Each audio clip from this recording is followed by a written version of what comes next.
let's talk about ETIAP. So, dun pa rin tayo guys. Di pa rin ako nagpapalit ng damit, di ba?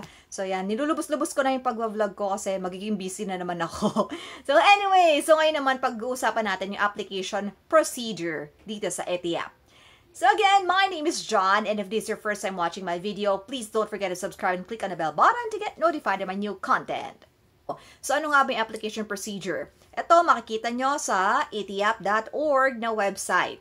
So, fill out lang natin yung application form. Meron na dong application form, I believe. Meron na dito sa etiap.org na website. Fill out nyo lang yon.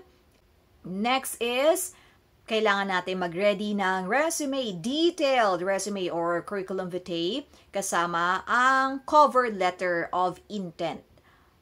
Para ka lang nag-a-apply sa trabaho, may cover letter. And ilagay nyo doon kung bakit kayo nag-enroll sa ETIAP. Kung nakalimutan ko na kasi kung ano yung nilagay ko dati eh. Pero, syempre, ilagay nyo doon, i-convince nyo dapat eh, di ba? Cover letter siya. So, i-convince nyo na kailangan tanggapin nyo ko para makapag-enroll ako sa ETIAP. And then, ano pa ba? Maghanda ng detailed functions and responsibilities or yung service record natin. And then, syempre, kailangan din natin siyang lagyan ng COE, Certificate of Employment. Of course, sa bawat trabaho natin, kailangan meron tayong mabibigay na COE. Kasi yun yung proof eh. Certificate of Employment. Proof siya na nagtrabaho ka dun sa company na yun or dun sa employer na yun. Then, ihanda din natin yung iba pang document tulad ng birth certificate. So, kailangan NSO siya. NSO siya yung may yellow na background. NSO, and then diploma natin ng high school or any diploma or original transcript of record. Then, kung halimbawa nakapag-college ka, nakatapos ako ng second year college before, so yun, nakakuha ko ng OTR or original transcript of records dun sa previous na university ko. Ihanda din natin yung mga certificate of training. So, kung marami ka na-attendan na trainings online sa LinkedIn, Vaibal, TESDA training, or any trainings na attendan nyo na related sa kukunin nyo na course, yun, isubmit nyo lang siya lahat. And make sure na legit ang mga trainings na yon. Kung meron din kayong mga organizations or institutions na member kayo, so kuha din kayo ng certificate na proof na member kayo dun sa organization na yon at kung ano yung ginagawa nyo dun sa organization na yon or sa institution na yon.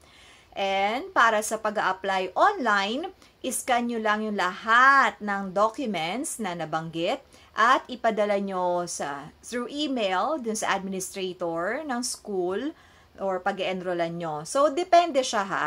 Kasi meron yatang ibang school na kailangan yung hard copy talagang isisend nyo. Meron din naman na pumapayag na through email lang. So, depende. Kaya kailangan itanong nyo din mismo dun sa school. And then, ito, iba-iba siya sa bawat school. So, sa iba, merong pre-interview or pre-assessment. So, ito yung pre-assessment, meron talaga siya. Kasi yung i-check yung mga sinabit nyo na documents. And yun na yung titingnan ko ilang points yung mga makukuha nyo base dun sa mga sinabit nyo na documents. And then, meron na nag-schedule ng psychological test. Pero sa pagkakaalala ko, parang wala akong ganito dun sa previous school ko. And then, meron din na may panel interview or of course, interviewin tayo. Parang nung nag-apply tayo, pag nag-apply sa trabaho, di ba may interview din? Or kung nung nag-apply tayo dati sa university, yung final is yung may interview din. And then, antay lang tayo sa reply ng mga focal person or coordinator or administrator dun sa school na napili nyo para dun sa result nung pag-a-apply nyo sa ETIAP. And yung pag-enroll sa ETIAP, may mga nagtatanong kasi na pwede ba ako mag-apply ngayon or kailan ba yung enrollment? Well, actually, yung enrollment sa ETIAP, kahit kailan pwede kang mag-enroll. So, karamihan, meron na, araw-araw, pwede kang mag-enroll. And hindi kasi natin kailangan sundan yung regular school, yung timetable dun sa regular school. And yung pag-aaral ng mga estudyante ng ETIAP ay so tatlong system siya, sa tatlong sistema at pwedeng mag-combine ang dalawa or tatlo, depende sa level ng school. So yan, yung mga schools kasi meron siya mga level. So kung alin sa mga ito ang naaprubahan ng CHED na gamitin nila. So, yung Pangasinan State University, ang alam ko, level 3 na siya. So, mataas na siya na school. Kaya na-approve siya ng CHED na magkaroon ng modular learning sa ETIAP. And para sa additional information or karagdagang impormasyon tungkol sa pwede nyong puntahan yung link sa ETIAP Learning Systems na makikita natin sa etiap.org website. So, yun lang guys. So, kung isipin natin, napakahirap naman, ang daming gagawin. Pero, kung talagang gusto natin mag-aral, madali lang natin magagawa, ma-accomplish tong mga to. So, para lang tayo nag-a-apply sa trabaho na kailangan natin magbigay ng mga proof na ito, nakapagtrabaho na ako sa ganitong company or nakagraduate ako na high school or ito yung mga na-attendan ko na trainings, ito yung mga awards ko, mga organization ko na sinalihan.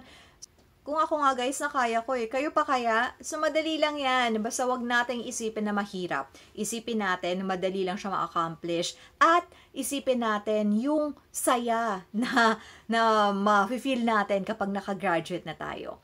So, yun lang guys. Thank you so much for watching. Again, please don't forget to subscribe. And kung meron kayong questions, suggestions, or comments, leave them below. Or you can send me a personal message through my Facebook ko, Jean Rivero, and Instagram, pero bihira kasi ako mag-Instagram. Jean Rivero din yung name ko doon. And then, ano pa ba? So, yun lang guys. Thank you so much for watching. See ya! Bye!